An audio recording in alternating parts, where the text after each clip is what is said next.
Now the idea of the Holy Trinity,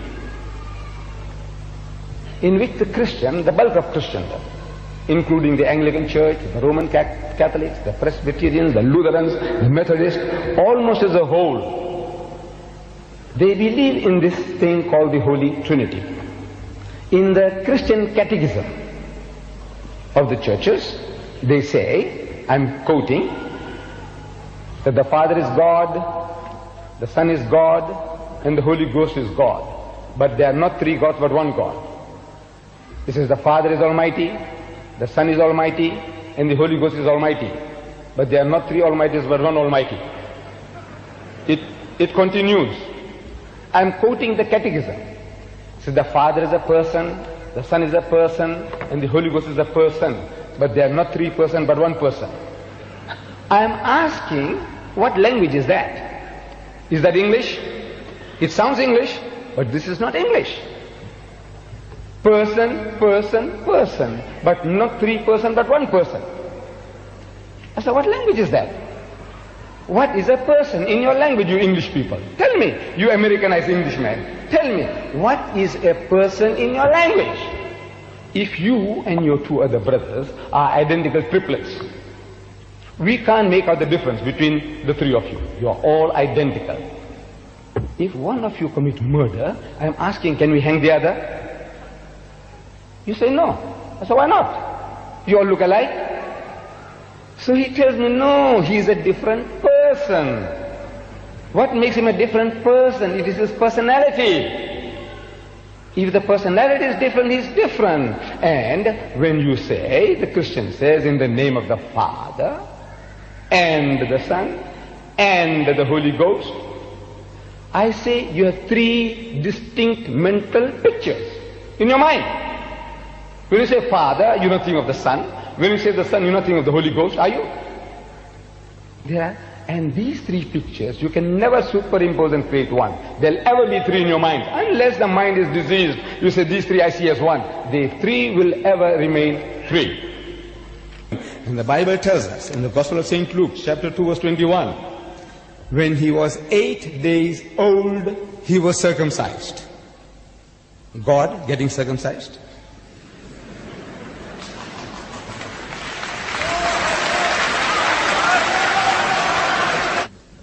When he was 8 days old, he was circumcised and named Jesus by the angel when he was in his mother's womb. Who was in his mother's womb? Jesus. How did he come out from there? Like you and me. Who? God. I am asking, if you were a nurse, you can imagine any situation. If you were a nurse 2,000 years ago in the stable, helping Mary when she is delivering the child, can you for one moment think that that helpless little creature with all the filth and the muck, your God, your Jehovah, your Allah, astaghfirullah?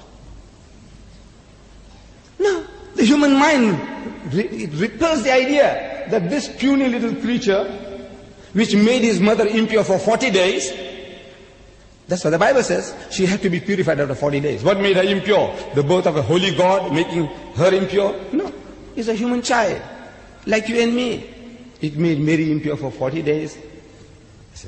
She carried him for 9 months. I say, Jesus Christ never claimed at any time, I am God or worship me.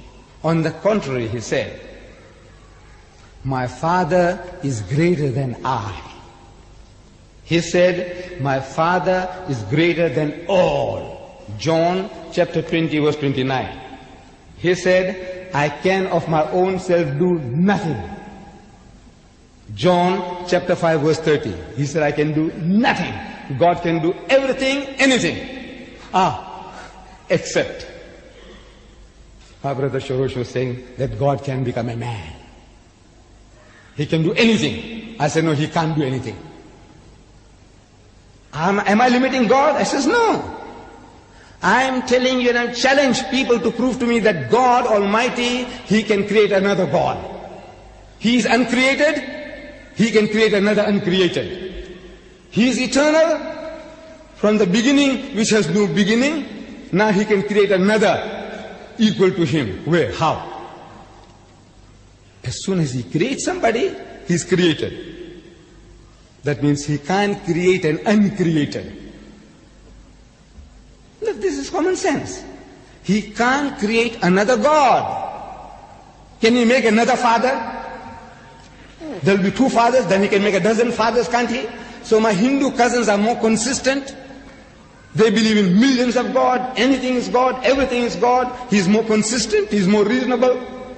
Why are you so unreasonable? You only make one exception. Why shouldn't we have more gods, more sons?